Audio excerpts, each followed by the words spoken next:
हरिः ओं श्री गुरुभ्यो नमः। हरिः ओं। ॐ पार्थाय प्रतिबोधितां भगवता नारायणेन स्वयं व्यासेन ग्रथितां पुराणमुनिना मध्ये महाभारतम् अद्वैतामृतवर्षिणीं भगवतीम् अष्टादशाध्यायिनीम् अम्ब त्वामनुसन्दधामि भगवद्गीते भवद्वेषिणीम्। नमोऽस्तु देव्यास विशालबुद्धे फुल्लारविन्दायतपत्रनेत्र येन त्वया भारततैलपूर्णः प्रज्वालितो ज्ञानमय प्रदीपः प्रपन्नपारिजाताय स्तोत्रवेत्रैकपाणये ज्ञानमुद्राय कृष्णाय गीतामृतदुहे नमः। सर्वोपनिषदो गावः दोग्धा गोपालनन्दनः पार्थो वत्ससुधीर्भोक्ता दुग्धं गीतामृतं महत्। वसुदेवसुतं देवं कंसचाणूरमर्दनं देवकी परमानन्दं कृष्णं वन्दे जगद्गुरुं। भीष्मद्रोणतथा जयद्रथजला गान्धारनीलोत्पला शल्यग्राहवती कृपेण वहने कर्णेन वेलाकुला अश्वत्थामविकर्णघोरमकरा दुर्योधनावर्तिनी सोत्तीर्णा खलु पाण्डवैरणनदी कैवर्तकः केशवः पाराशर्यवचः सरोजममलं गीतार्थगन्धोत्कटम् नानाख्यानककेसरं हरिकथा सम्बोधना बोधितम्। लोके सज्जनषट्पदैरहरः पेपीयमानं मुदा भूयात् भारतपङ्कजं कलिमल प्रध्वंसिन श्रेयसे। मूकं करोति वाचालं पङ्गुं लङ्घयते गिरिं यत्कृपातमहं वन्दे परमानन्दमाधवम्। यं ब्रह्मा वरुणेन्द्ररुद्रमरुतः स्तुन्वन्ति दिव्यैस्तवैः वेदैः साङ्गपदः क्रमोपनिषदैः गायन्ति यं सामगाः। ध्यानावस्थिततद्गतेन मनसा पश्यन्ति यं योगिनः यस्यान्तं न विदुःसुरासुरगणाः देवाय तस्मै नमः। ॐ सहना भवतु सहनौ भुनक्तु सह वीर्यं करवावहै तेजस्विनावधीतमस्तु मा विद्विषावहै। ॐ शान्ति शान्ति शान्तिः। શંકરાચાર્યજી સર્વ કર્મ સંન્યાસ, કર્મ સંન્યાસ અને કર્મયોગ જો આ ત્રણની સ્પષ્ટતા આપણી પાસે કરી રહ્યા છે. એટલે પાંચમા અધ્યાયના પ્રારંભમાં આપણને સમજાવે છે પણ એ સમજાવવાની એમની એક પદ્ધતિ છે, પૂર્વ પક્ષ અને સિદ્ધાંત. પેલો પ્રશ્ન ઉઠાવવાનો અને એ પ્રશ્નનો શું કરવાનો, સિદ્ધાંત તરીકે ઉત્તર આપવાનો. એટલે પ્રશ્ન ગઈકાલે આપણે જોયો કે અર્જુન જે પ્રશ્ન પૂછી રહ્યો છે અયોગ્ય નથી. કેમ? કારણ કે અર્જુનની દ્રષ્ટિએ વિચારીએ તો યોગ્ય જ છે એ પ્રશ્ન. અર્જુન એવી એક જગ્યાએ ઉભો છે જ્યાંથી એને નિર્ણય કરવાનો છે કે યુદ્ધ છોડીને જતો રહે કે યુદ્ધ લડે. આપણા જીવનમાં પણ આ જ છે. પકડ્યું તો હોય પણ હવે છોડવું કે નહીં છોડવું, અને ન છોડીએ તો ન છોડીને કેવી રીતે આગળ વધવું. મોક્ષ પ્રાપ્તિ કરવી છે, આત્મજ્ઞાન પ્રાપ્ત કરવું છે, તો આત્મજ્ઞાનની પ્રાપ્તિ માટે આપણે કયા પ્રકારે પ્રયત્ન કરવા જોઈએ. અને એટલે શંકરાચાર્યજી સમજાવે છે કે અર્જુનનો જે પ્રશ્ન છે એ સર્વકર્મ સંન્યાસી જ્ઞાની અને અજ્ઞાની વચ્ચેનો નથી. જો સમજો, પણ કર્મ સંન્યાસ એટલે કે અજ્ઞાની અંતર્ગત બે પ્રકારથી લોકો છે, બે પ્રકારની જીવન પ્રણાલી છે. એક સર્વકર્મ સંન્યાસ એટલે કે સર્વ લૌકિક સામાજિક કર્તવ્યમાંથી મુક્ત થઈને એ ફક્ત આત્મજ્ઞાન માટે શાસ્ત્ર શ્રવણ કરે, જપ કરે, તપ કરે. બીજી જીવન પ્રણાલી છે જેમાં એક કર્મયોગ એટલે કે પોતાના કર્તવ્ય કર્મનું પાલન કરતા કરતા એ શાસ્ત્ર અધ્યયન કરે. એટલે શંકરાચાર્યજી બહુ સરસ કહે છે કે અહીંયા અર્જુનનો પ્રશ્ન જ્ઞાની અને અજ્ઞાની વચ્ચેનો નથી, અજ્ઞાનીનો જ પ્રશ્ન છે. પણ અજ્ઞાની અંતર્ગત એક છે કર્મ સંન્યાસ, જેને વિવિધિશા સંન્યાસ કહેવામાં આવે. ગઈકાલે જોયું, વિવિધિશા એટલે કે જાણવાની ઈચ્છાથી, આત્મજ્ઞાનની ઈચ્છાથી જેને સર્વ કર્મનો ત્યાગ કરી દીધો છે એને શું કહેવામાં આવે, વિવિધિશા સંન્યાસ. એટલે અર્જુનનો પ્રશ્ન અહીંયા શું છે કે હું વિવિધિશા સંન્યાસ ગ્રહણ કરું કે હું કર્મયોગ કરું. એટલે અર્જુન અહીંયા પ્રશ્ન પૂછે છે. એટલે શંકરાચાર્યજી ગઈકાલે આપણે જોયું એમ કે આદિ શંકરાચાર્યજી આપણને ઉત્તર આપે છે કે ખરેખર જે શ્રેષ્ઠતા નક્કી કરવાની છે એ કર્મ સંન્યાસ અને કર્મયોગ વચ્ચે છે. સમજો મને. કિંચ અતઃ યદિ આત્મવિદ કર્તુકયોઃ સંન્યાસ કર્મયોગયોઃ નિશ્રેયસ કરત્વમ તયોઃ તુ કર્મ સંન્યાસાત કર્મયોગસ્ય વિશિષ્ટમ ઉચ્યતે.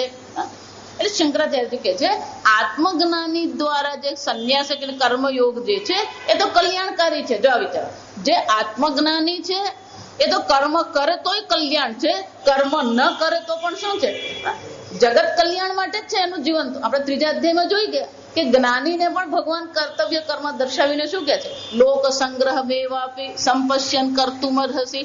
લોક કલ્યાણ માટે થઈને પણ તારે કર્મ તો અવશ્ય કરવું જ જોઈએ. તો જ્ઞાની જે કર્મ કરે છે એ તો લોક કલ્યાણ માટેના જ છે, એમાં કોઈ પ્રશ્ન નથી. પણ એ પોતાને અકર્તા અભોગતા આત્મા જાણે છે અને એટલા માટે કર્મથી કોઈ પણ પ્રકારે લેપાયમાન થાય એવી કોઈ શક્યતા છે જ નહીં. પણ જે કર્મ સંન્યાસ છે તો ભગવાન અહીંયા ઉત્તર બહુ સુંદર આપે છે કે કર્મ સંન્યાસ કરતા તો અર્જુન કર્મયોગ શું છે, વિશિષ્યતે વધુ સારો છે. ઉચ્યતે યદિવા અનાત્મવિદ કર્તૃકયોઃ સંન્યાસ કર્મયોગયોઃ તદ ઉભયમ ઉચ્યતે. આમ આ બે છે, આ બે માંથી એકનો નિર્ણય અર્જુને કરવાનો છે. અર્જુન પોતે નિર્ણય કરી શકતો નથી અને એટલા માટે અર્જુન શું કરે છે, ભગવાનને પ્રશ્ન પૂછે છે 5મા અધ્યાયનો પ્રારંભમાં. પણ ભગવાન એ બહુ સુંદર જવાબ આપે છે. સંપૂર્ણ ગીતામાં અર્જુન પ્રશ્ન પૂછતો રહ્યો. અર્જુનનો પ્રશ્ન આ છે, 3જા અધ્યાયમાં પણ આ જ પ્રશ્ન અર્જુને પૂછ્યો હતો, 5મા અધ્યાયમાં પણ પૂછે છે, 18મા અધ્યાયમાં પણ અર્જુન શું કરવાનો છે, આ જ પ્રશ્ન પૂછવાનો જ વિચાર. પણ એ શબ્દો બદલે છે, જુદા જુદા પ્રકારે ભગવાનને પ્રશ્ન પૂછી રહ્યો છે. કારણ કે એનું હૃદય છેવટે કર્મયોગમાં નથી, એનું હૃદય ક્યાં છે, આ સર્વ છોડીને બેસવામાં છે. કેમ? એને નિર્ણય કરી જ લીધો છે. કિમનો રાજ્ય ને ગોવિંદ કિમ જીવિતે, ભગવાન આ રાજ્યથી અમે શું કરીશું, અમારું જીવન અમારું કેવું છે, નરકસ્ય નિયત વાત. આ તો ભગવાન અમને નરકમાં લઈ જનાર જ છે. આમ એને અનેક પ્રકારના નિર્ણય લઈ જ લીધા છે. એટલું જ નહીં, એને પોતાનો નિર્ણય ભગવાને દર્શાવી દીધો. ન કાંક્ષે વિજયમ કૃષ્ણ, ભગવાન અમને વિજયની ઈચ્છા જ નથી, પણ જો વિજય નહીં હશે તો રાજ્ય નહીં મળે. તો શું કહે છે, નચ રાજ્યમ, અને રાજ્ય નહીં હશે તો પાછું તમારે વનમાં જવું પડશે, ત્યાં જંગલમાં જવું પડશે. નચ સુખાની છે, ભગવાન સુખની ઈચ્છા નથી. આમ એ જે ચર્ચા કરી રહ્યો છે એ સંન્યાસની ચર્ચા છે. એને વિજયની ઈચ્છા નથી, રાજ્યની ઈચ્છા નથી, સુખની પણ ઈચ્છા નથી. એને આ બધામાં કોઈ રસ છે જ નહીં. એટલે એનું હૃદય તો સંન્યાસમાં જ છે, પણ એ પોતે નિર્ણય કરી શકતો નથી. જો આ વિચાર, એટલે વારંવાર કહું, વેદાંત અને અન્ય કોઈ પણ ધર્મ પંથ હોય કે ગમે તે સંપ્રદાય હોય, જો આ સમજો, એ બંને અલગ છે.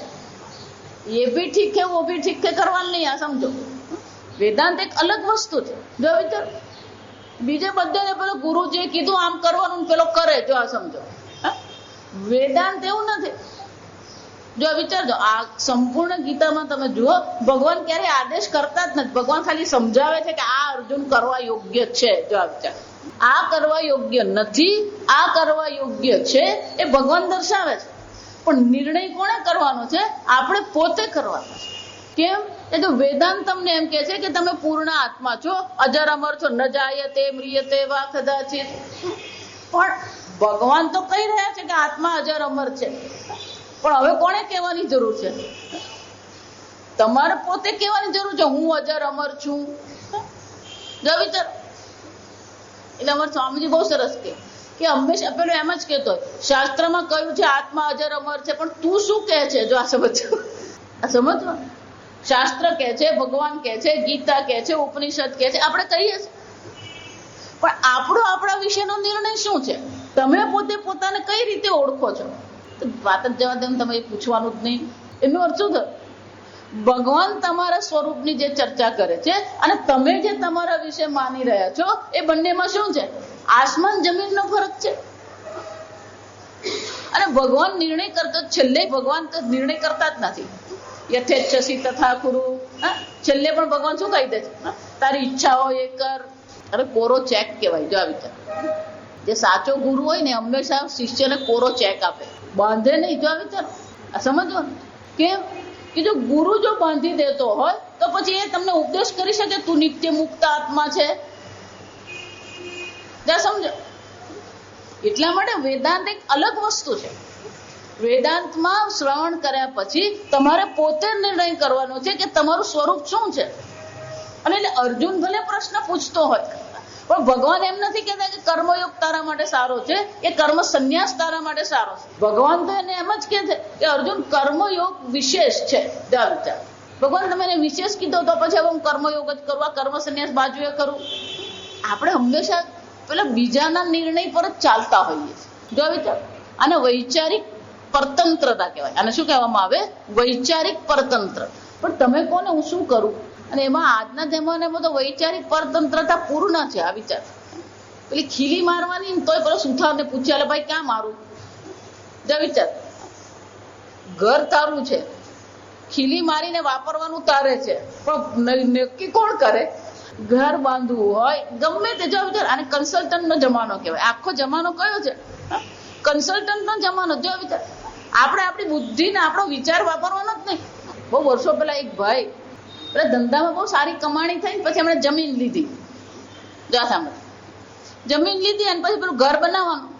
એટલે કે વર્ષોથી પેલા જૂના ઘરમાં રહેતા હતા, એટલે પછી થોડા પૈસા આવે એટલે જમીન લીધી, પછી મકાન બનાવવાનું. પણ એ ભાઈ થોડાક મોડર્ન, આધુનિક. જા સાંભળ, એટલે એમને એમ થયું કે મારે તો ઘરે બહુ સરસ આધુનિક બનાવવું છે. એટલે સુરત રહે, એટલે સુરતના આર્કિટેક્ટ નહીં, એ પેલા બોમ્બે ના, એના મિત્ર બોમ્બે માં. એટલે કે તમે એક કામ કરો, તું એક કામ કર, બોમ્બે આવી જા. બોમ્બે ના આર્કિટેક્ટ બધા મોડર્ન, તને સરસ ઘર બનાવી આપે. એટલે પેલા બોમ્બે ના આર્કિટેક્ટ ને પછી શું કર્યું? પેલા કન્સલ્ટ કર્યું. પછી આર્કિટેક્ટ એક ઘર બનાવ્યું, બીજું બનાવ્યું, ત્રીજું બનાવ્યું. જતા પછી એક એમને ગમી ગયું. એટલે પછી એમણે બનાવ્યું ઘર. ઘર બનાવ્યું અને પછી વાસ્તુ કર્યું, ઘરમાં રહેવા ગયા. જા સાંભળ, ઘરમાં રહેવા ગયા. એમના બા જીવતા હતા, એટલે એમના બાએ તરત જ કીધું કે તારું હવે નવું ઘર, બીજા દીકરાને ત્યાં રહેતા હતા, કે તારું આ નવું ઘર બની ગયું, એટલે હું તારા નવા ઘરમાં રહેવા આવું. એટલે કે હા હા પડે ને. પછી આમ હા કરીને પછી ચમક્યા. કેમ? કે બંગલો હતો મોટો. જો આ સાંભળ, પણ બેડરૂમ એક જ નીચે, બાકીના 3 બેડરૂમ ક્યાં? હવે બાને લાવીએ શું કરવાનું? બાની ઉંમર 80 વર્ષની. બાને એમ કહેવાય ને કે તમે ઉપર રહો. એનો શું થયું? ભલે ઘર બનાવ્યું, પણ જ્યાં બાને રાખવાનો વિચાર આવ્યો ત્યારે ઘર શું થઈ ગયું? તમારે શું સગવડની જરૂર છે તમારે નક્કી કરવાનું. પેલો આર્કિટેક્ટ નક્કી નહીં કરે, જો સમજો. પણ એટલી બધી વૈચારિક પરતંત્રતામાં આપણે જીવીએ છીએ. વેદાંત તમને વૈચારિક રીતે શું કરવા માંગે છે? સ્વતંત્ર બનાવવા માંગે છે. તમારા જીવનનો નિર્ણય તમે લો. બીજાની સાથે આપણે વિચાર કરીએ, વિચાર વિમર્શ કરીએ, એના અનુભવોનો આપણે દાખલો લઈએ, બધું જ કરીએ, પણ છેવટે નિર્ણય કોને કરવો જોઈએ? આપણે પોતે કરતા શીખવું પડે. પણ આપણે ભારત દેશની સંસ્કૃતિ પણ એવી, જો વિચારજો, જે સંસ્કૃતિમાં વેદાંત છે એ જ સંસ્કૃતિમાં પરતંત્રતા છે. કેમ? પેલો 25 વર્ષનો થાય તો એ બાબો જ કહેવાય. જો હકીકત કહું છું, પેલો 25 વર્ષનો તોય મા બાપ એને શું કહીને બોલાવે? એ પેલું બાબાપણામાંથી પછી ઊંચો આવે જ નહીં. કેમ? એને પેન્ટ શર્ટ પપ્પા જ લઈ આવે. જો તું 25 નો થયો, એને જો એમ કહે કે તારી ચાદર તું જાતે ખરીદી લાવ, એ ખરીદી શકે? પરદેશની સંસ્કૃતિમાં પેલો 5 નો નહીં 3 નો હોય ને ત્યારથી જ એને શું કરવામાં આવે? પેલો નિર્ણય લેતા શીખવવામાં આવી રીતે નિર્ણય તમે કરો. આમ શંકરાચાર્યજી કહે છે કે ભગવાન તો કહે છે કર્મ સંન્યાસ કરતા કર્મયોગ વિશેષ છે. પ્રશ્ન અર્જુન પૂછી રહ્યો છે, પણ નિર્ણય કોણે કરવાનો છે? અર્જુને પોતે જ કરવાનો. આજે શંકરાચાર્યજી એટલા માટે બહુ વિસ્તારથી જે અહીંયા આગળ પરિચય આપી રહ્યા છે 5મો અધ્યાય બહુ સુંદર છે. એટલે શંકરાચાર્યજી કહે છે કે આમ ભગવાને તો કહ્યું કે આ બે માંથી શું છે? બંનેની ચર્ચા ભગવાને કરી. કર્મ સંન્યાસની પણ ચર્ચા કરી છે, કર્મયોગની પણ ચર્ચા કરી છે, કર્મયોગની પણ પ્રશંસા ભગવાને કરી છે, કર્મ સંન્યાસની પણ પ્રશંસા કરી છે. પણ આપણી યોગ્યતા ક્યાં છે? એટલે પેલું ગુજરાતીમાં કહેવત છે, લાંબો સાથે ટૂંકો જાય, મરે નહીં તો માંદો થાય. અત્ર ઉચ્યતે આત્મવિદ કર્તકયોઃ સંન્યાસ કર્મયોગયોઃ અસંભવાત. કે આત્મજ્ઞાનીનું જે કર્તૃક જે છે, આત્મજ્ઞાની જે છે એનું જે કર્તૃત્વ તો કેવું છે? બાધિત કર્તૃત્વ છે. આપણે આગળ જોઈ ગયા, હું કરતા નથી એ શું છે? એને સ્પષ્ટ છે. જે પણ કર્મ થઈ રહ્યા છે શું છે? ઇન્દ્રિયાણી ઇન્દ્રિયાર્થેભ્યઃ વર્તતે. આ ઇન્દ્રિયો ઇન્દ્રિયના વિષયમાં પ્રવૃત્ત થઈ રહી છે. હું તો અકર્તા આત્મા છું. અને જો આત્મજ્ઞાની જે છે એ પોતાને અકર્તા જાણતો હોય તો પછી કર્મ સંન્યાસ કે કર્મયોગ એને માટે શું છે? અસંભવાત. એ શક્ય જ નથી એને માટે. જો વિચાર. અને એટલા માટે ભગવાન જેમ કે છે કે કર્મયોગ કરતા કર્મ સંન્યાસ કરતા કર્મયોગ વિશેષ છે, એ આત્મજ્ઞાનીને લાગુ પડે એવું શક્ય જ નથી. એ કોના માટે લાગુ પડે? અજ્ઞાની માટે લાગુ પડે. તદિ અનાત્મવિદઃ કર્મ સંન્યાસ તત્ પ્રતિકૂલ કર્મ અનુષ્ઠાન લક્ષણ કર્મયોગ સંભવેતામ તદા આત્મજ્ઞાન અનાત્મવિદ એટલે કે જે આત્માને જાણતો નથી, જે અજ્ઞાની છે, એને માટે આ બે વિકલ્પ છે. આ બે વિકલ્પમાંથી એને એકને પસંદ કરવાનું છે. પણ એ પસંદ કરવા માટે પણ શું કરવું પડશે? એને માટે તો બંને શક્ય છે. કર્મ સંન્યાસ પણ શક્ય છે અને કર્મ યોગ પણ શક્ય છે. આત્મવિદ હતું સંન્યાસ કર્મયોગયો અસંભવાત તયોઃ નિષ્કરત્વ અભિધાનમ કર્મ સંન્યાસ કર્મયોગ વિશિષ્યતે ઇતિ ચ અનુપપન્નમ. અને એટલા માટે ભગવાનનું આ જે વાક્ય છે એ આત્મજ્ઞાનીને લાગુ પડતું નથી. કર્મ સંન્યાસ કરતા કર્મયોગ વિશેષ છે. એ વાક્ય અજ્ઞાની માટેનું છે, જ્ઞાની માટેનું છે જ નહીં. અત્ર હકીમ આત્મવિદ સંન્યાસ કર્મયોગયો અપ્ય સંભવ. પેલો બહુ સરસ કહે છે કે કર્મયોગ કહીએ કે કર્મ સંન્યાસ કહીએ, આત્મજ્ઞાની માટે તો એ કેવું છે? અસંભવ જ છે. જો વિચાર, અસંભવ યદા ચ અન્યતર અસંભવ તદા કિમ. તો કે ના, એવું નહીં. બેમાંથી એક જ એને માટે. જો આ સમજો, આ એક બીજી ચર્ચા છે શાસ્ત્રમાં. જ્ઞાનથી મોક્ષ છે. હવે ચર્ચા અહીંયાથી એ શરૂ કરશે. કર્મથી મોક્ષ છે કે જ્ઞાન અને કર્મ બંનેથી મોક્ષ છે? જો વિચાર. આ ચર્ચા આપણે આગળ પેલા 18મા અધ્યાયમાં કરી, 4થા અધ્યાયમાં કરી ગયા. 18મો શ્લોક કે શાસ્ત્ર એ ચિંતન આપણને કરાવે કે જ્ઞાનથી મોક્ષ મળશે કે કર્મથી મોક્ષ મળશે, અથવા જ્ઞાન અને કર્મ બંનેથી. અને જ્ઞાન અને કર્મ બંનેથી છે. જો આ સમજ, એમાં પાછા 3 વિકલ્પ છે. જ્ઞાન મુખ્ય છે અને કર્મ ગૌણ છે, અથવા કર્મ મુખ્ય છે અને જ્ઞાન ગૌણ છે, અથવા જ્ઞાન અને કર્મ બંને સમાન છે. તો જ્ઞાન કર્મ જે સાથે છે એને શું કહેવામાં આવે? શાસ્ત્રમાં સમુચ્ચય કહેવામાં આવે. એને શું કહેવાય? જ્ઞાન કર્મ સમુચ્ચય. જ્ઞાન અને કર્મ બંનેથી છે કે જ્ઞાનથી છે કે કર્મથી છે? આ સમજો. તો એનો અર્થ શું થયો? જો તમે એમ કહો કે જ્ઞાન અને કર્મ બંનેથી મોક્ષ છે તો એ શક્ય નથી. આપણે આગળ જ જોઈ ગયા સ્થિતિ ગતિ વત. કર્મ સંન્યાસમાં તો શું કરવામાં આવ્યો? કર્મનો ત્યાગ કરવામાં આવ્યો. અને કર્મયોગમાં તો શું કરવામાં આવે? કર્મનું અનુષ્ઠાન કરવામાં આવે. એટલે શંકરાચાર્ય કહે છે કર્મ સંન્યાસ અને કર્મયોગનું અનુષ્ઠાન એ બંને પરસ્પર કેવા છે? વિરોધી છે. અને જો બંને વિરોધી છે તો પછી કર્મ સંન્યાસ અને કર્મયોગ બંને એક વ્યક્તિ અનુષ્ઠાન કરી શકે નહીં. અને બંનેથી મોક્ષ છે એવું પણ આપણે કહી શકીએ નહીં. જો આ સમજ. અને એટલે કે છે કે અન્યતરસ્ય અસંભવ યદા ચ અન્યતરસ્ય અસંભવ તદા કિમ કર્મ સંન્યાસ છે ઉત કર્મયોગીથી અસંભવે કારણમ ચ વક્તવ્યમ. તો કે તમે એમ કહો છો કે આત્મજ્ઞાની માટે કર્મ સંન્યાસ કે કર્મયોગ બંને અસંભવ છે. તો કે કયા કારણથી અસંભવ છે?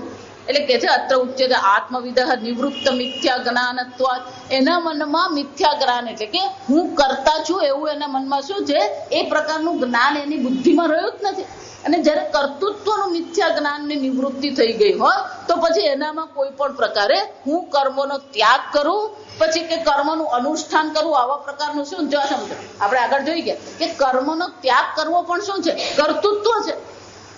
હું કર્મ ન કરું એ પણ શું છે? કર્તૃત્વ છે. અને હું કર્મ કરું એ પણ શું છે? કર્તૃત્વ છે. પણ જે પોતાને અકર્તા આત્મા જાણે છે એને માટે કર્મનો ત્યાગ કરવો કે કર્મનું અનુષ્ઠાન કરવું બંને શું છે? શંકરાચાર્યજી કહે છે જેનામાં કર્તૃત્વ જ નથી એને પછી તમે એમ કહો કે તું કર્મનો ત્યાગ કર અથવા એને એમ કહો કે તું કર્મનું અનુષ્ઠાન કર. આ પ્રકારનો વિકલ્પ એને માટે શક્ય જ નથી. જ્યાં કર્તૃત્વ છે ત્યાં બે શક્ય છે. જો સમજો શંકરાચાર્યજી કેમ આ કહી રહ્યા છે કે કર્તૃત્વ છે એમ જો તમે સ્વીકારી લો તો પછી એ અજ્ઞાની છે, જ્ઞાની નથી. જો તો અર્જુનનો જે પ્રશ્ન છે એ અજ્ઞાનીની દ્રષ્ટિએ છે, જ્ઞાની અને અજ્ઞાની. જો આ સમજો આ ફરક દેખાવો જોઈએ તમે બધું સરખું લાગે આપણને. પેલા પૂર્વ પક્ષે પ્રશ્ન ક્યાંથી ઉઠાવેલો? જ્ઞાની અને અજ્ઞાનીનો ઉઠાવેલો. ત્યારે શંકરાચાર્યજી પ્રશ્ન આપ્યો કે ભલે તને એમ લાગે કે આ સંભવ છે પણ પ્રશ્ન કર્તાની દ્રષ્ટિએ તો એ પ્રશ્ન યોગ્ય હોઈ શકે. બીજું પ્રશ્ન કરતા જે પ્રશ્ન પૂછી રહ્યો છે એ જ્ઞાની અને અજ્ઞાનીની વચ્ચે પૂછી નથી રહ્યો પણ કર્મ સંન્યાસ અને કર્મયોગની દ્રષ્ટિએ પૂછે છે. તો પછી બેમાંથી એક પકડવું એ જ્ઞાની માટે શક્ય જ નથી. તું ભલે એમ કહેતો કે બેમાંથી એકને કરવું જોઈએ પણ એ જ્ઞાની માટે શક્ય જ નથી. કેમ કે જ્ઞાની કર્મ કરે તો એક અકર્મ જ છે અને કર્મ ન કરે તો પણ શું છે? અકર્મ જ છે. અને એટલે શંકરાચાર્યજી કહે છે અત્ર ઉચ્યતે આત્મવિદ નિવૃત્ત મિથ્યા જ્ઞાનત્વાત વિપર્ય જ્ઞાન મૂલ્ય છે કર્મયોગ છે અસંભવ સ્યાત. અને એટલા માટે જે જ્ઞાની છે એને માટે તો કર્મયોગ કહીએ કે કર્મ સંન્યાસ કહીએ બંને એને માટે તો શું છે? અસંભવ જ છે. અને જે જ્ઞાની છે અજ્ઞાની છે એને માટે શું છે? જન્માદિ સર્વ વિક્રિયા રહિતત્વ નિષ્ક્રિયમ આત્માનમ આત્મત્વેન યો વેત્તિ તસ્ય આત્મવિદ. તો કે આત્મવિદ કોને કહેવામાં આવે? શંકરાચાર્યજી બહુ સરસ વ્યાખ્યા આપે. જો આ વિચાર આત્મજ્ઞાની કોને કહેવાય? આપણે તો સામાન્ય શું માનીએ? પેલી એમ લાંબી દાઢી હોય, સફેદ દાઢી હોય, મોડું જરા તેજસ્વી હોય એટલે આપણે શું માનીએ? બહુ તેજસ્વી જ્ઞાની પુરુષ છે. કોને જાણવા ગયા? જો આ વિચાર છે. આપણે જ્ઞાનીના લક્ષણ કયા જોઈએ છે? સંસ્કૃત બહુ સરસ બોલે એટલે જ્ઞાની થઈ ગયા, સરસ વક્તવ્ય આપે એટલે જ્ઞાની થઈ ગયા. એટલે શંકરાચાર્ય બહુ સુંદર વ્યાખ્યા આપે છે કે જન્માદિ સર્વ વિક્રિયા રહિતત્વેન. એટલે કહું ને આ એક જ શ્લોક યાદ રાખવાનો. ન જાયતે મ્રિયતે વા કદાચિત અજો નિત્ય શાશ્વતોયમ પુરાણ. આ આત્મા કેવો છે? આ જન્માદિ વિક્રિયા રહિત છે. 6 પ્રકારના વિકાર છે. જાયતે અસ્તિ વર્ધતે વિપરિણામતે અપક્ષીયતે વિનશ્યતિ. આ 6 વિકાર છે. જો આ જગતની કોઈ પણ વસ્તુ તમે જુઓ એમાં 6 પ્રકારના વિકાર હોય. પહેલું તો એની ઉત્પત્તિ જાયતે, અસ્થિ એટલે ટકી જાય. પછી શું થાય? વર્ધતે એની વૃદ્ધિ થાય. વિપરિણામતે પરિપક્વ બને. અપક્ષીય પછી શું થાય? પેલો ગ્રાફ નીચે જવા માંડ્યા સમજ. યાદ રહે નહીં, ઘૂંટણ દુખે, દાંત પડી ગયો, આ બધા શું કહેવાય? અપક્ષીયતે ક્ષીણ થવા માંડે. વિનશ્યતે એનો શું થઈ જાય? નાશ થઈ જાય. એટલે શંકરાચાર્યજી કહે છે આ આત્માનું સ્વરૂપ તો કેવું છે?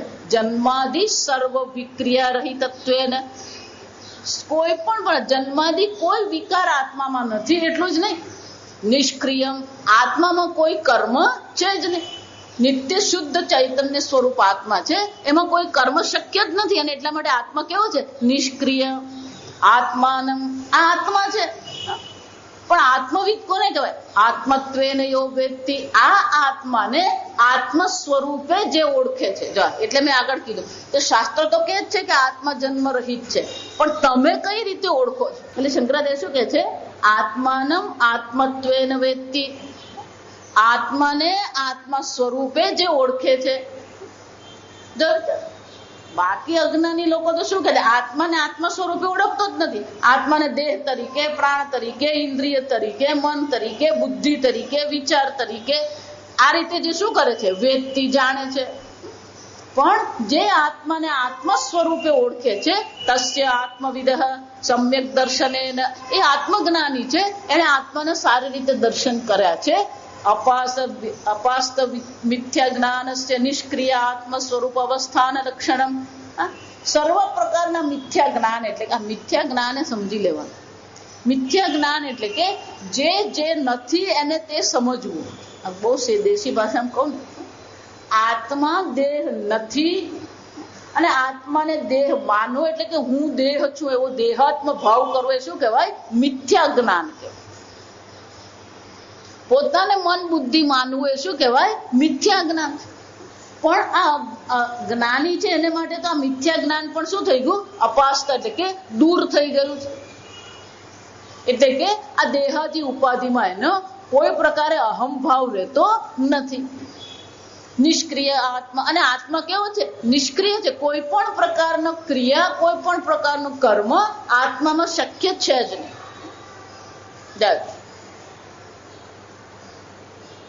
એટલું જ નહીં, સ્વરૂપ અવસ્થાન લક્ષણમ, એ પોતાના સ્વરૂપમાં શું થઈ ગયો છે? અવસ્થાન, એટલે કે એ સ્થિત થઈ ગયો છે. એને માટે શું છે? સર્વકર્મ સંન્યાસમ ઉક્ત્વા, એને માટે સર્વકર્મ સંન્યાસ છે. પણ એનાથી વિપરીત, જો સમજો, તદ વિપરીતમ તસ્ય મિથ્યા જ્ઞાન મૂળ કર્તૃત્વ અભિમાન પુરસ્સરસ્ય, એનાથી વિપરીત છે. એ ક્યાં બેઠો છે? મિથ્યા જ્ઞાન, અજ્ઞાન મૂળ કર્તૃત્વ, એ મિથ્યા જ્ઞાનમાં બેઠો છે. એટલે કે પોતાને દેહાદી માની રહ્યો છે. અને દેહાદી જ્યાં માની લીધું તો દેહાદીના જે કર્તૃત્વ છે એ પણ શું થઈ જવાના? પોતાના કર્તૃત્વ માની રહ્યો. મેં આ કર્યો. આમ દેહાદીમાં અહમ બુદ્ધિ કરી તો દેહાદીના કર્મમાં પણ શું થઈ જવાની? અહમ બુદ્ધિ થઈ જ જવાની. અને આ પ્રકારથી જયારે અહમ બુદ્ધિ કરીને બેઠો છે ત્યારે શું થશે? સક્રિય આત્મ સ્વરૂપ અવસ્થાન, પેલો નિષ્ક્રિય આત્મામાં સ્થિત થયો છે. આ કયા આત્મામાં સ્થિત થયો છે? સક્રિય આત્મા સ્વરૂપ અવસ્થાન રૂપસ્ય. પેલો નિષ્ક્રિય આત્મામાં અવસ્થિત થઈ ગયો છે, એમાં સ્થિત છે. આ અજ્ઞાની છે એ ક્યાં બેઠો છે? સક્રિય આત્મા, હું કરતા છું. શંકરાચાર્ય કહે છે જ્યારે તમે પોતાને કરતા માની રહ્યા છો તો પછી શું છે? કર્મયોગ ઇહ શાસ્ત્રે તત્ર આત્મ સ્વરૂપ નિરૂપણ પ્રદેશેષુ, જ્યાં જ્યાં પણ આત્મજ્ઞાનના સ્વરૂપની ચર્ચા આ ગીતા શાસ્ત્રમાં કરવામાં આવી છે ત્યાં ત્યાં ભગવાને આ કર્મયોગનો પણ નિર્દેશ કર્યો છે. જો વિચાર, કારણ કે એ નિષ્ક્રિય આત્માને જાણવા માટે આપણા અંતઃકરણને શુદ્ધ કરવાની જરૂર છે. આપણા અંતઃકરણને નિષ્ક્રિય આત્માને જાણવા માટે તૈયાર કરવાની જરૂર છે. જો આપણું અંતઃકરણ તૈયાર નથી તો પછી એ જાણવું પણ આપણા માટે શું થઈ જાય? અશક્ય બની જાય. એટલે શંકરાચાર્યજી કહે છે જ્યાં જ્યાં એમણે આ નિષ્ક્રિય આત્માની ચર્ચા કરી છે ત્યાં જ એમણે શું કર્યું છે? જ્યાં જ્યાં આત્માના સ્વરૂપનો નિર્દેશ કર્યો છે, સમ્યક જ્ઞાન મિથ્યા જ્ઞાન તત્કાર્ય વિરોધાત અભાવ પ્રતિપાદ્યતે, ભગવાન આ સ્પષ્ટતા કરી જ દે છે કે જે અજ્ઞાની છે, જે અનાત્મામાં અહમ બુદ્ધિ કરીને બેઠો છે, એને માટે તો યોગ્ય કયું છે? આ કર્મયોગ જ યોગ્ય છે. જો એ કર્મનો ત્યાગ કરીને બેસશે તો એ કર્મનો ત્યાગ એને કોઈ પ્રકારે શું છે? ઉપયોગી થવાનો નથી. કેમ? કારણ કે કર્મયોગ દ્વારા જ અંતઃકરણ તૈયાર થઈ શકે. તો કર્મયોગ જે સાધન છે, જે તમારા અંતઃકરણને તૈયાર કરશે, જેને કારણે તમને આત્મજ્ઞાન થઈ શકે, એ કર્મયોગનો જો ત્યાગ કરી દીધો તો પછી આત્મજ્ઞાન પણ એને માટે શું થવાનું? જે પ્રયોજનથી એ કર્મનો ત્યાગ કરી રહ્યો છે એ પ્રયોજન પણ એને માટે સિદ્ધ થવું શક્ય નથી. જો આ વિચાર, ભલે એ સાધુ જીવન અપનાવી લેજો. એટલા માટે કહું, કુંભ મેળામાં જાઓ તો ખબર પડે તમને, લાખો લોકો છે ત્યાં, પણ તત્વજ્ઞાનની ચર્ચા કેટલી. આ સમજો, પેલી ભાગવત કથા સાંભળી, પછી પેલું રામાયણ સાંભળ્યું, ને પછી ગંગા સ્નાન કર્યું, ત્રિવેણી સ્નાન કર્યું, ત્રિવેણીનું જળ લીધું. જાઓ, ભારતમાં આપણે એક સમાજ છે, જો સમજે, સાધુ સમાજ કહેવામાં આવે. સાધુ સમાજ જ નહીં, તમે કુંભ મેળામાં જાઓ ને, કુંભ મેળો એટલે 6-7 કિલોમીટરનો આખો વિસ્તાર હોય, અને વર્ષોથી સરકાર આ કામ કરે. જો આ સમજવાનું, આ બધું કામ સરકાર જ કરે. આખો કુંભ મેળો એટલે આ 5-6 મહિના માટે એક આખી નગરી ઊભી થઈ જાય. ત્યાં દરેક જણ પોતાના ટેન્ટ ઊભા કરે. સરકાર એમને જગ્યા આપી દે, પેલા પતરા બાંધીને જગ્યા નક્કી કરી દે. પછી એમાં તમારે શું કરવું ને કેમ કરવું એ બધું કોણે નક્કી કરવાનું? એ પેલા અખાડા વાળા, આશ્રમ વાળા નક્કી કરે. એમાંય પાછળ જો આ સમજો, એમાંય તમે જુઓ ને તો અમુક વિસ્તાર એટલે બધા વૈષ્ણવો ત્યાં હોય, અમુક વિસ્તાર તમે જો ને પેલા શંકરાચાર્ય છે, શૈવ છે, એ બધા ત્યાં હોય. અમુક વિસ્તાર તમે જો ને તો પેલા અખાડા વાળા હોય. અમુક વિસ્તારમાં તમે જાઓ તો પેલા રામાનંદ સંપ્રદાય, આ બધા પોતપોતાનું શું કરીને બેઠા, અને દરેક જણ પોતાનું સવારના પરમાં માઇક ચાલુ કરી દે. એટલે એક બાજુથી પેલું કૃષ્ણ ભજન સંભળાય, બીજી બાજુથી બહુ મજાનું હોય. જો આપણે ખાલી પેલું ટીવી પર શાહી સ્નાન જોઈએ ને, એમ નહીં, શાહી સ્નાન તો છે જ, પણ બાકીના વખતમાં એ લોકોએ ત્યાં એક જીવન પ્રણાલી છે કુંભ મેળાની. આમ સાધુ જીવન તો અપનાવી લેવામાં આવે, જો આ સમજો. પણ સાધુ જીવન અપનાવવાથી સાધુ જીવનનું જે પ્રયોજન આત્મજ્ઞાન છે એ સિદ્ધ થશે ખરું? સાધુ તો બની ગયા, પણ જો આત્મજ્ઞાનમાં જ રુચિ નથી તો પછી સાધુ બન્યો શાના માટે? જો વિચારી જુઓ, આ તમે નાગા બાવા જુઓ ને, તમે ત્યાં હજારોની સંખ્યામાં, આપણે દેખાય નહીં. કુંભ મેળો આવે ને ત્યારે બધા પ્રગટ થઈ જાય, ક્યાં રહે ને શું કરે આખો વખત ભગવાન જ જાણે. એ 3 વર્ષ ક્યાં હોય ને કોઈને ખબર નહીં હોય. પણ કુંભ મેળો થાય એટલે બધા નાગા બાવા શું હોય, ત્યાં હાજર જ હોય. હજી સુધી કોઈને જ ખબર નથી કે આ બધા ક્યાં રહે ને, આખો 3 વર્ષ એ બધા ક્યાં રહે ને શું કરે ને કોઈને ખબર નથી, હજી ખબર નથી. જો સમજ, બોલે ને માણસ પેલો મંગળ પર ને ચંદ્ર પર જઈ આવે, પણ આ લોકોનું ગુપ્ત જીવન છે. એ કુંભ મેળામાં 6-8 મહિના બધા દેખાતા હોય. એટલું જ નહીં, આ બધા અખાડા વાળા હોય ને એ પહેલા શાહી સ્નાનમાં એ લોકો સ્નાન કરે, પછી આપણા બધાનો વારો આવે. પહેલાથી કરાય નહીં આપણા. એટલે બહુ સુંદર ચર્ચા છે આ ચર્ચા, પણ ભગવાન આગળ કરવાના છે કે તમે સાધુ જીવન અપનાવી લીધું, કર્મનો ધારો કે ત્યાગ કરી દીધો, પણ આત્મજ્ઞાન માટે તમને જે યોગ્યતા આપનાર જે કર્મ છે એનો જો તમે ત્યાગ કરી દીધો તો પછી તમારા માટે આત્મજ્ઞાન પણ શું થઈ જશે? અસંભવ જ થઈ જવાનું. અને જે શંકરાચાર્યજી કહે છે આ પ્રકારથી કર્મયોગ, જો એને સમ્યક દર્શન જે છે, સમ્યક જ્ઞાન, મિથ્યા જ્ઞાન, તત્કાર્ય વિરોધ, સમ્યક જ્ઞાન અને મિથ્યા જ્ઞાન બંનેના કાર્ય તો કેવા છે? વિરોધી છે. એકમાં નિષ્ક્રિય આત્માનું જ્ઞાન છે, બીજામાં સક્રિય આત્માનું જ્ઞાન છે, અને એટલા માટે બંનેના કાર્ય પણ શું હોવાના? વિરોધી જ હોવાના. આત્મવિદ નિવૃત્ત મિથ્યા જ્ઞાન વિપર્ય જ્ઞાન મૂલ કર્મયોગ અને સંપત્તિ ઉત્તમ સ્યાત. અને એનો અર્થ શું થયો? જ્યાં પેલો આત્મજ્ઞાન છે એ મિથ્યા જ્ઞાનની નિવૃત્તિ જ્યાં સુધી ન થાય ત્યાં સુધી આ કર્મયોગ પણ કેવો છે? કર્મયોગ આવશ્યક છે. આમ ભગવાન કર્મયોગ વિશિષ્યત જે કહી રહ્યા છે એ કોને માટે કહી રહ્યા છે?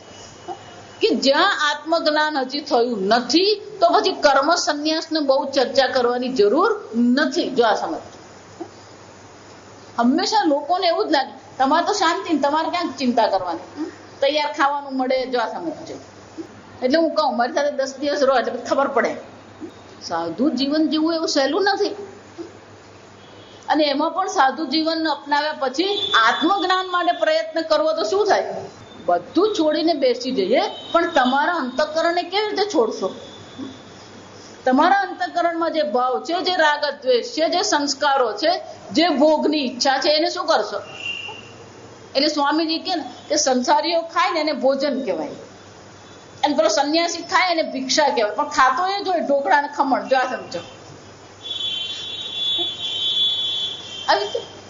શબ્દો બદલવાથી ભાવ બદલાવાનો નથી. એટલે શંકરાચાર્યજી કહે છે આમ પેલો આત્મજ્ઞાની જે છે એને માટે કર્મયોગ સંભવ નથી, શક્ય છે, પણ જે અજ્ઞાની છે એને માટે પણ કર્મયોગ તો આવશ્યક છે. જો એ કર્મ સંન્યાસ લઈને બેસી જશે તો આત્મજ્ઞાની સર્વ કર્મનો ત્યાગ કરી શકે, અજ્ઞાની સર્વ કર્મનો ત્યાગ કરી શકે એવી કોઈ શક્યતા જ નથી. કેશુ કેશુ પુનઃ આત્મ સ્વરૂપ નિરૂપણ પ્રદેશેશુ આત્મવિધ કર્મ ભાવ પ્રતિપાદ્યતે. તો કે તમે એવું કહો છો કે આત્મજ્ઞાની માટે કોઈ કર્મ જ નથી. જા સમજો, શંકરાચાર્યજી જણાવ્યું ને કે જ્યાં આત્મજ્ઞાનીની ચર્ચા આ શાસ્ત્રમાં કરવામાં આવી છે ત્યાં આત્મજ્ઞાની માટે કર્મ સંભવ નથી, અને એટલા માટે એને માટે કર્મયોગની ચર્ચા કરવી પણ સંભવ નથી. આવું તમે જો કહેતા હોય તો ભગવાને ક્યાં ક્યાં એ ચર્ચા કરી છે. એટલે શંકરાચાર્યજી કહે છે અવિનાશી તું તદ્વિદ્ધિ. આ આત્મા કેવો છે? અવિનાશી છે. આત્મા કેવો છે? નિર્વિકારી, અવિક્રિય છે. જો આત્મામાં કોઈ વિકાર જ નથી તો પછી કર્મ કરવું શક્ય બને? કર્મ તો શું છે? વિકાર છે. જો સમજો, એક અવસ્થામાંથી બીજી અવસ્થામાં પરિણમે તો જ કર્મ શક્ય બને. પણ જે અવિક્રિય આત્મા છે તો અવિક્રિય આત્મામાં કર્મ કોઈ રીતે શક્ય છે જ નહીં. યએનમ વેત્તિ હંતારમ યશ્ચૈનમ મન્યતે હતમ ઉભૌતૌ વિજાનીતઃ નાયમ હંતિ ન હન્યતે. જે પોતાને હંતા માને એટલે કે હનન ક્રિયાનો કર્તા માને છે, અથવા જે એવું માને છે કે હનન ક્રિયા મારા પર થઈ રહી છે, બંને શું છે? ઉભવતો ન વિજાણીતા. બંને જણા આત્માને જાણતા નથી. કે કારણ કે બંને આત્માને કઈ દ્રષ્ટિએ જુએ છે? કર્તા તરીકે જુએ છે. અને જે આત્માને કર્તા માનતો હોય, ભગવાન કે છે એ આત્માને જાણતો નથી. વેદા વિનાશિનમ નિત્યમ એનમ અજમ અવ્યયમ. આત્મા તો કેવો છે? અજ અવ્યય છે, અવિનાશી છે.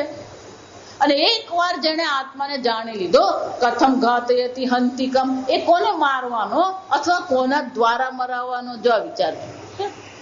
આમ ભગવાન કે છે કે આત્મજ્ઞાની માટે તો કોઈ કર્મ શક્ય જ નથી.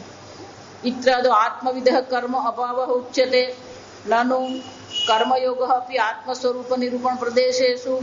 એટલે પેલો કે છે જ્યાં આત્મ સ્વરૂપનું નિરૂપણ કર્યું ત્યાં જ ભગવાને કર્મયોગની પણ ચર્ચા કરી છે. જા સમજો. એટલે શંકરાચાર્ય કે છે ત્યાં કર્મયોગની ચર્ચા ભગવાને કરી છે. કેમ? તસ્માદ યુદ્ધસ્વ ભારત સધર્મ વિચાવેક્ષ્ય કર્મણે એવ તવ અધિકાર. બીજા અધ્યાયના બધા શ્લોક છે. જ્યાં આત્મજ્ઞાનની ભગવાને ચર્ચા કરી છે ત્યાં જ ભગવાને આ કર્મયોગની પણ ચર્ચા કરી. શંકરાચાર્યજી કે છે તારી વાત સાચી છે. કથમ આત્મવિધ કર્મયોગ અસંભવ હશે.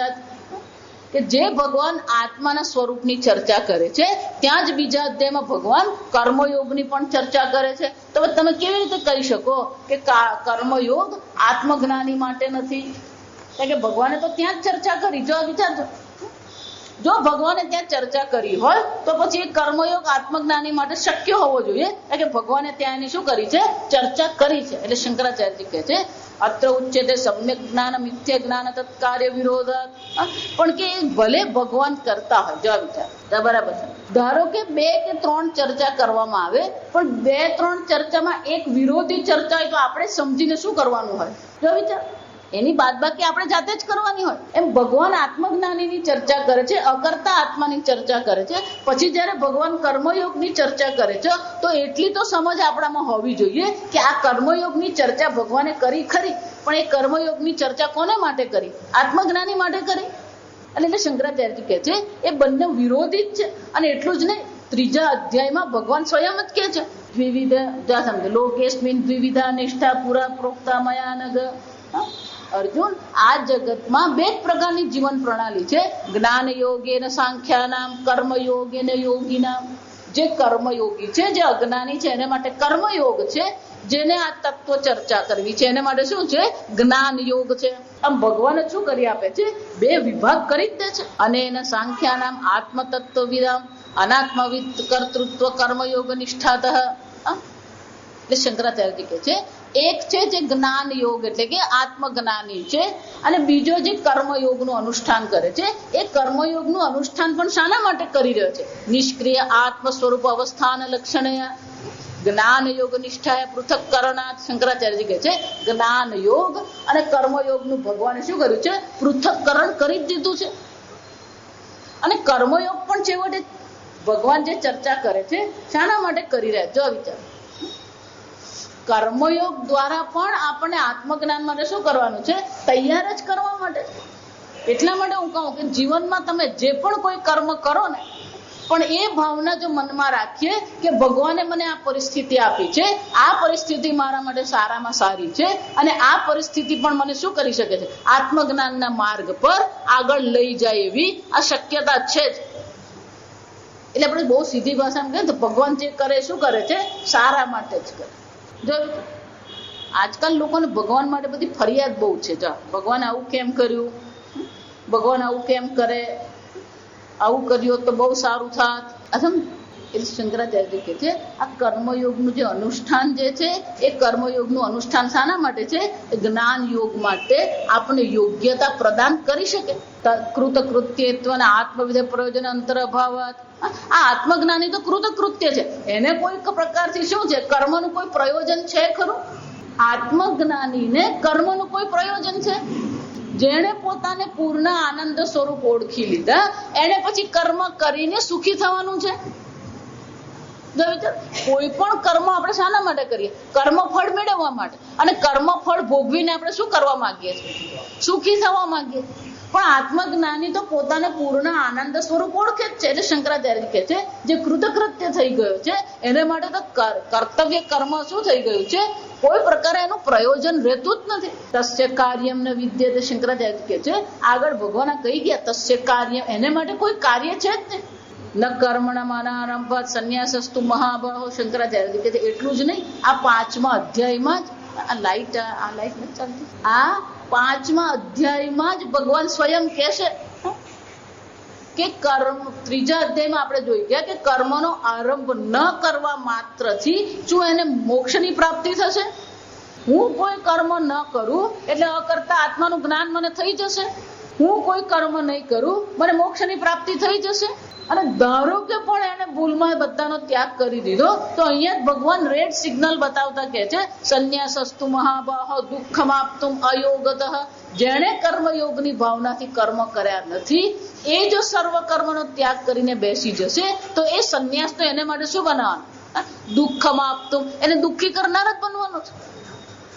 એ સુખ માટે બધું છોડીને બેઠો પણ છેવટે એ શું થવાનો છે? દુઃખી જ થવાનો છે.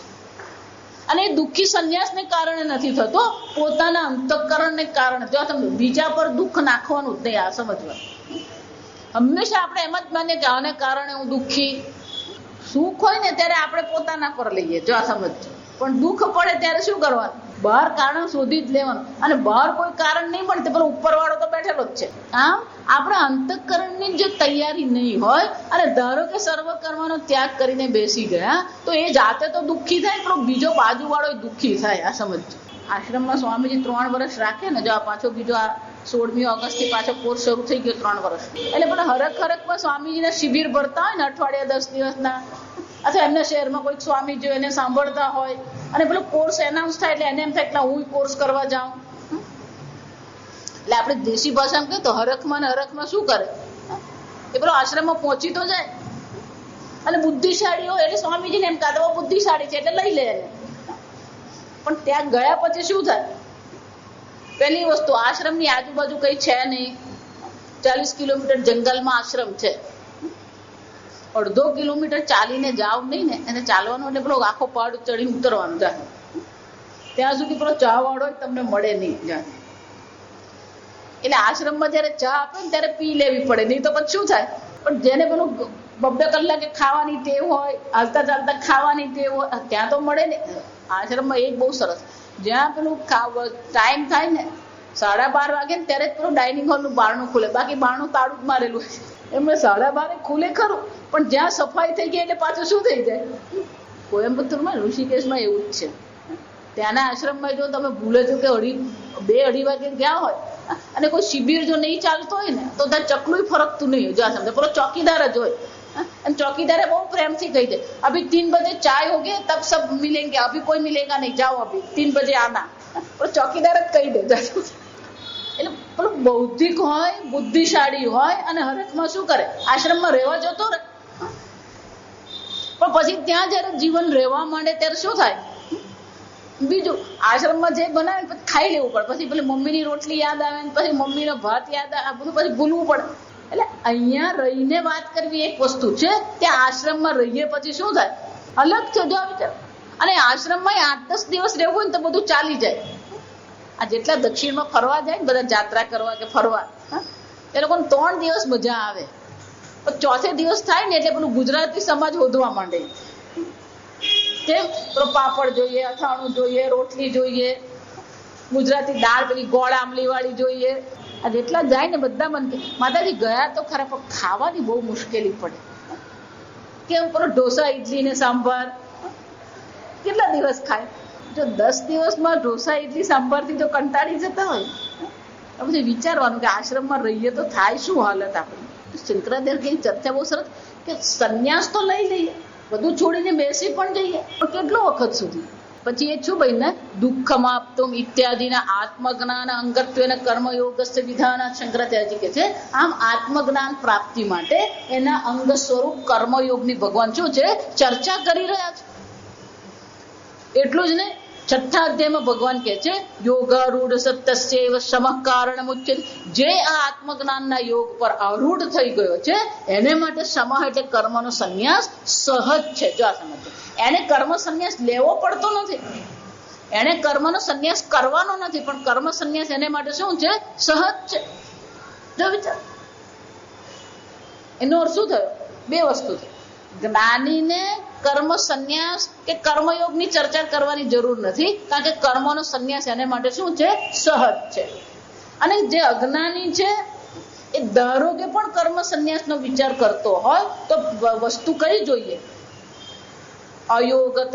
યોગ એટલે કે કર્મયોગની ભાવનાથી કર્મ કરીને એને પોતાના અંતઃકરણને તૈયાર કર્યું છે તો પછી એ સંન્યાસ ગ્રહણ કરી શકે. જો અંતઃકરણ તૈયાર નથી તો પછી શું કરવું જોઈએ? પ્રમાણિકતાથી સ્વીકારવું જોઈએ કે આ હું કરી શકું એમ નથી. જો એટલે આગળ મેં કહ્યું કે નિર્ણય તમારો હોવો જોઈએ, ગુરુજીનો ને. બહુ વર્ષો પહેલા એક છોકરો, ત્યારે એ 12માં હતો, જો સમજ, તો એનો મિત્ર જે છે ને એક સંપ્રદાયમાં માનતો હતો, અને પછી પેલા યુવાનોની શિબિર કરે ને એટલે આ છોકરો 12માં ભણતો ને એ છોકરો જાય પેલા મેરા મિત્ર સાથે, અને પછી એનો મિત્ર જે 12માં ભણતો હતો એને પેલો સંપ્રદાયમાં જે બધા સાધુઓ હોય ને એને સાધુઓ સાથે રહેવાની આદત પડી ગઈ, એટલે એને નક્કી કર્યું કે હું સાધુ બની જાઉં. હવે આ સાધુ બનવાનો જો સાંભળ્યું, એટલે જે પેલા સંન્યાસી હતા ને એ કે આ તારો દોસ્તાર તૈયાર છે એને સંન્યાસી બનાવી દે. જો આ વિચાર, પેલાને સંન્યાસી બનવું છે કે નથી બનવું? જો પહેલો પ્રશ્ન. મને એટલા માટે ખબર પડી કે એના મા બાપ મારી પાસે આવીને મને કે માતાજી કોઈ છોકરી બતાવો ને. જો સાંભળજો, આ બહુ મજાનો પ્રસંગ છે. પણ હજી તો 12માં ભણે. માતાજી એ 12માં ભણે પણ હવે અમારે પરણાવી દેવો. મેં કહું પણ અત્યારે પરણાવાય જ નહીં તમારે. ના કે માતાજી પરણાવી જ દેવાનો છે. પણ શું કામ પરણાવી દેવાનો? તો કે બાવો બનવાની વાત કરે. પણ એ ક્યાંથી બાવો? કે ના, એનો પેલો દોસ્તાર છે ને આ પેલા સંપ્રદાયમાં જાય ને ત્યાં ભજન કીર્તન કરે અને ત્યાં એ લોકો ત્યાં બધું ખા, અને પેલા સાધુ મહાત્મા પેલા લાડવો ખાઈને બધું ખાઈ, એટલે આ લોકોને શું લાગે? આ તો મજાનું જ છે ને. કેમ સુકો મેવો મળે ને લાડવો મળે ને પછી 56 ભોગ મળે. છોકરો બચી ગયો. જો આ સમજો, ખરેખર બચી ગયો જ કહેવાય. અત્યારથી બહુ સરસ મજાનો સંગીતકાર છે. કેમ? યોગ્યતા જોઈએ. જો આ સમજો, એટલે શંકરાચાર્યજી કહે છે કર્મયોગ પણ આત્મજ્ઞાનથી વિરોધી નથી. એ કેવું છે? આત્મજ્ઞાન અંગત્વેન. ભગવાન આત્મજ્ઞાનીની ચર્ચા કરે છે ત્યારે કર્મયોગની જયારે ચર્ચા કરી રહ્યા છે, કઈ રીતે? એ પણ આત્મજ્ઞાનનું એક અંગ જ છે. આત્મજ્ઞાન મેળવવા માટે એ પણ એક આવશ્યક વસ્તુ છે જ. તમને કર્મયોગ આત્મજ્ઞાનથી દૂર નહીં લઈ જાય. જો સમજો, તમે જો એમ માનતા હોય કે સંન્યાસી છે એને જ આત્મજ્ઞાન થાય અને કર્મયોગી આત્મજ્ઞાનથી દૂર થઈ જશે, એવું નથી. જો કર્મયોગ પણ તમને શું કરશે? આત્મજ્ઞાનના માર્ગ પર આગળ લઈ જ જશે. અને જ્ઞાની છે તો કેવું છે? યોગારૂઢ સત્યસ્યૈવ સમઃ કારણમ ઉચ્યતે. આમ જેને સમ્યક દર્શનની પ્રાપ્તિ થઈ ગઈ છે એને માટે તો શું છે? કર્મ ત્યાગ કરવો સમઃ કારણ. એને માટે તો કર્મ સંન્યાસ યોગ્ય જ છે. એટલું જ નહીં, શારીરમ કેવલમ કર્મ પૂર્વના આપનોતિ કિલ્બિષમ. જે જ્ઞાની છે એ ફક્ત પોતાના શરીરને સાચવવા માટેના જ કર્મ કરે છે, તો એને કોઈ પ્રકારનું પાપ લાગતું નથી. એને કોઈ પ્રકારથી શું છે? પાપ પુણ્ય છે જ નહીં. નૈવ કિંચિત કરોમિતિ યુક્તો મન્યેત તત્વવિદ શંકરાચાર્ય કહે છે જેણે તત્વને જાણી લીધું છે એ તો પોતાને કઈ રીતે જોઈએ છે, હું કઈ કરતો નથી. નૈવ કિંચિત કરોમિતિ, હું કઈ કરતો નથી. જો સમજ, આમ તમે પોતાને કઈ રીતે ઓળખો છો? જો સમજા, વાક્ય બહુ સુંદર છે. જે આત્મજ્ઞાની છે એ પોતાને કઈ રીતે ઓળખે છે? નૈવ કિંચિત કરોમિતિ, હું કઈ કરતો નથી. પણ ક્યારે? પશ્યન શૃણવન સ્પૃશન જિગ્રન અશ્નન, જુએ છે, ખાય છે, બોલે છે, ચાલે છે, સાંભળે છે, ઊંઘી જાય છે, જાગે, આ બધું જ કરી રહ્યો છે. આમ એની જીવન અટકી નથી ગયું. જીવન જીવવા માટેની જેટલી પ્રવૃત્તિઓ છે બધી પ્રવૃત્તિઓ પોતે કરી જ રહ્યો છે. પણ અંદરથી પોતાને કઈ રીતે ઓળખે છે? નૈવ કિંચિત કરોમિતિ, હું કઈ કરતો નથી. તો કે આજે થઈ રહ્યું છે કોને કારણ છે? ઇન્દ્રિયાણી ઇન્દ્રિયાર્થેભ્યઃ વર્તતે ઇતિ મત્વા. આ ઇન્દ્રિયો ઇન્દ્રિયના વિષયમાં જઈ રહી છે, હું તો એનો સાક્ષી ચૈતન્ય, હું કોઈ કર્મ કરતો નથી. જાણે આમ તમે પોતાને કઈ રીતે ઓળખો છો?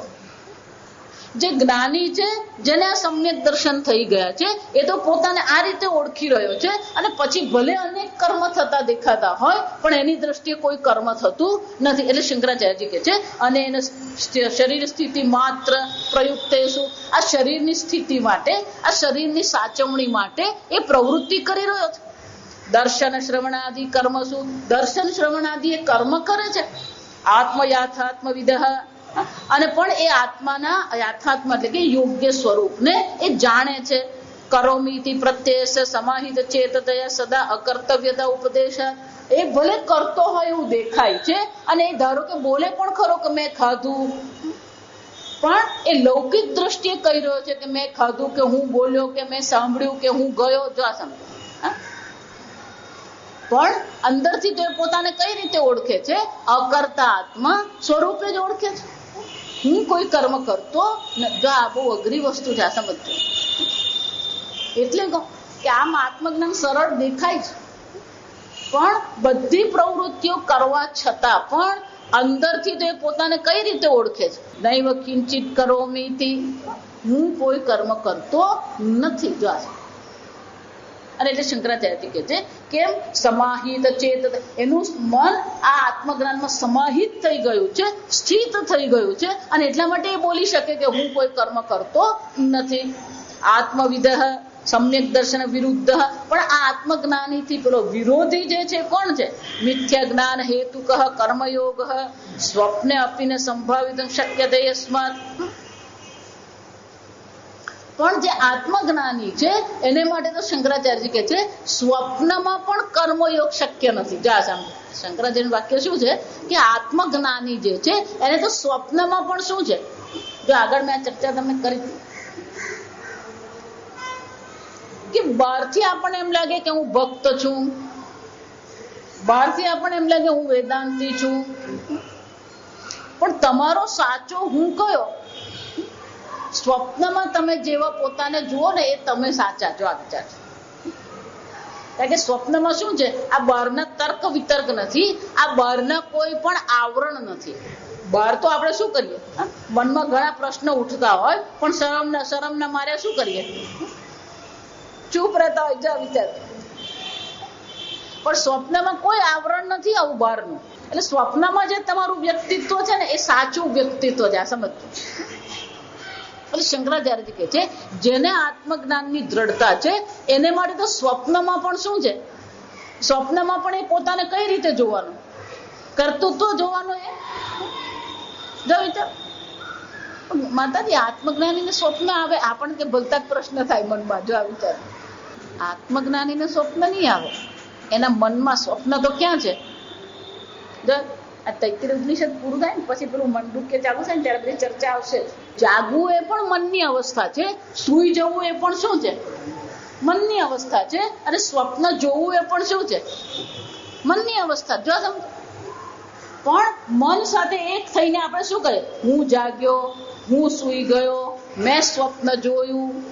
પણ જેને આ ઉપાધિમાંથી અહમ બુદ્ધિની નિવૃત્તિ થઈ ગઈ છે, શંકરાચાર્યજી કહે છે સ્વપ્નમાં પણ એને માટે કર્મયોગ તો શું છે, અસંભવ, શક્ય જ નથી, કારણ કે એ પોતાને અકર્તા આત્મા જાણે છે અને એટલા માટે આ કર્મયોગ તો એને માટે કોઈ રીતે શક્ય નથી. તસ્માત અનાત્મવિદ કર્તુકયો એવ સંન્યાસ કર્મયોગયો નિષ્કર્તમ વચનમ. અને એટલા માટે આ કર્મ સંન્યાસ અને કર્મયોગની જે ચર્ચા છે એ કોને માટે છે? અજ્ઞાની માટે જ છે. કર્મ સંન્યાસ અને એમાં પણ પૂર્વોક્ત આત્મવિદ કર્તુક સર્વ કર્મ સંન્યા વિલક્ષણા. અને એટલા માટે શંકરાચાર્યજી કહે છે સર્વ કર્મ સંન્યાસ છે ને તો છે વિલક્ષણા. વિલક્ષણ એટલે શું છે? એ આ બધાથી બિલકુલ અલગ છે, વિલક્ષણ છે, એને આમાં ઉમેરવાની જરૂર નથી. ફક્ત અજ્ઞાની જે છે એ અજ્ઞાનીની દ્રષ્ટિએ જ કર્મ સંન્યાસની ચર્ચા કરવામાં આવે છે, અથવા તો એની દ્રષ્ટિએ કર્મયોગની ચર્ચા કરવામાં આવે છે. કેમ? કર્તૃત્વ વિજ્ઞાને કર્મ એક દેશ વિષયાત. કારણ કે એનામાં કર્તૃત્વ છે, અને જો કર્તૃત્વ હોય તો પછી કર્તૃત્વને કારણે એને કર્મ સંન્યાસ અથવા કર્મયોગ આ બે એને માટે શક્ય બને. એક દેશ વિષયાદ યમ નિયમાદિ સહિતત્વેન ચ દૂર નિષ્ઠેયત્વાદ સુકરત્વેન ચ કર્મયોગસ્ય. શંકરાચાર્ય કહે છે પેલો કર્મ સંન્યાસ છે કેવો છે? દૂર અનુષ્ઠેયત્વાદ. આ કર્મ સંન્યાસનું અનુષ્ઠાન કરવું કેવું છે? અઘરું છે. કેમ? યમ નિયમ, આ બધા નિયમથી ચાલવું પડે. હા, આશ્રમમાં જાય ને એટલે પેલો 5 વાગે ઉઠી જ જવું પડે, તો જ પછી તમે ચાલો. આશ્રમમાં રહો ને એટલે પેલા ઘડિયાળના કાંઠે જ ચાલવું પડે. તમે માનો કે આજે તો 9 વાગે નાસ્તો કરું, મેં કીધું ને પેલા બારણા બંધ થઈ ગયો. આ મનુષ્યની બુદ્ધિ છે ને બહુ વિચિત્ર. સમજ, કેટલાક લોકો પછી શું કરે ખબર છે કે બંધ થઈ જાય એટલે પેલો ઉઠે, લાઈનમાં ઉભો રહે, નાસ્તો લાવે, પછી પાછા સુઈ જાય. તોય એને સુવાનો વખત નહીં મળે. કેમ? કારણ કે 9 વાગે ક્લાસ હોય. 9 વાગે શું હોય?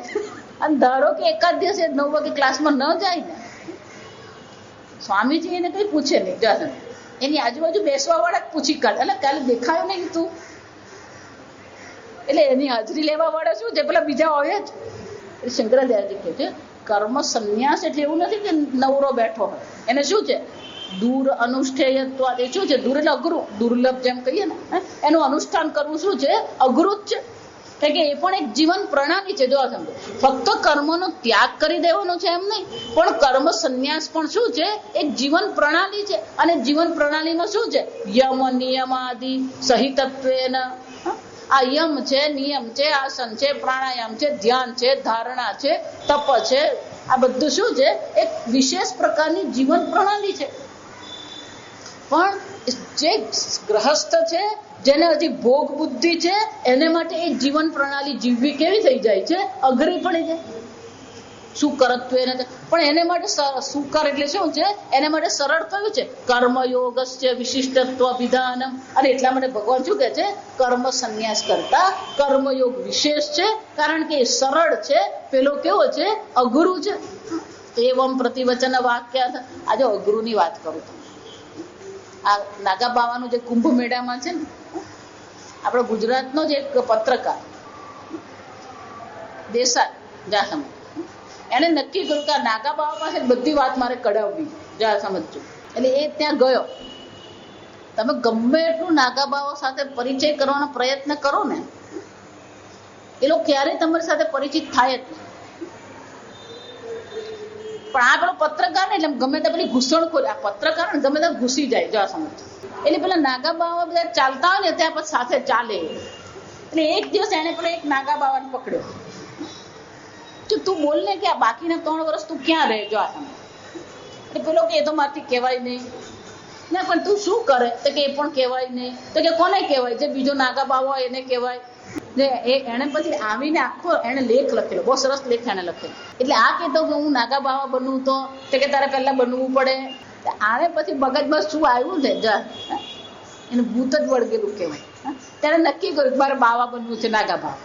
એટલે પછી આને એને કીધું પેલા કે હા હું નાગા બાવા બનવા તૈયાર છું, કે તે તારે ગુરુજીને મળવું પડે, ચાલ ગુરુજીને મળવા. એટલે પછી ગુરુજી પાસે લઈ ગયો એના શિબિરમાં. જા, ગુરુજીએ જોયો ને તેને એમ થયું કે આના કઈ લક્ષણ દેખાતા. જયારે લક્ષણ નહીં દેખાય ત્યારે અઘરામાં અઘરી વસ્તુ કરાવવાની હોય, એટલે પેલો ખસી જાય. એટલે આ ગુરુજીએ શું કર્યું? એટલે એમ કે જો તારે નાગા બાવા બનવું હોય ને તો કાલે હું તને સંન્યાસ દીક્ષા આપું. જો સાંભળજો. એટલે પેલાને એમ થયું કે આ તો ફાવી ગયા. તો કે હા હું તૈયાર. તો કે કાલે તારે શું કરવાનું? તો કે આ શિબિરમાં જા. સમજો એની શિબિર ક્યાં અને પેલું ત્રિવેણી સંગમ ક્યાં? સમજો 2 કિલોમીટરનું અંતર. એટલે પેલા ગુરુજી કે અહીંયા શિબિરમાં તારે બધા કપડાં કાઢી નાખવાના અને અમારી સાથે શું કરવાનું? એટલે આ કે પણ એ તો તમારા નાગા બાવાની દીક્ષા તો તમારે ત્યાં સંગમમાં ના એ તો પણ અહીંયાથી જ શરૂ થાય. એટલે શંકરાચાર્યજી કહે છે કે આ સંન્યાસ જીવન જીવવું શું છે? સરળ નથી, અઘરું જ છે. અને એટલે શંકરાચાર્ય ભગવાન આપણે શું કહે છે? કર્મયોગ વિશિષ્યતે. એટલા માટે કર્મયોગ શું છે? વિશેષ છે. આમ કર્મયોગ વિશેષ કરીને કર્મ સંન્યાસને ભગવાન નકામું નથી બતાવતા. સમજો આપણા નાના છોકરા જેવું છે. આપણે નાના છોકરા જ કહેવાય, અજ્ઞાની એટલે બધા છોકરા જ છે. આ સમજો ભલે ને પછી 55 વર્ષનું હોય બધા છોકરાઓને તું આ દાખલા અમને રવા દે. પહેલા જો આ સરળ છે ને એ કરી નાખશે. કેમ? પછી પેલા સરળ એ કરી નાખે એટલે એને એમ થાય કે આટલું તો થઈ ગયું ને, એટલે પછી બાકીના પછી શું કરે? એટલે બતાવી દે.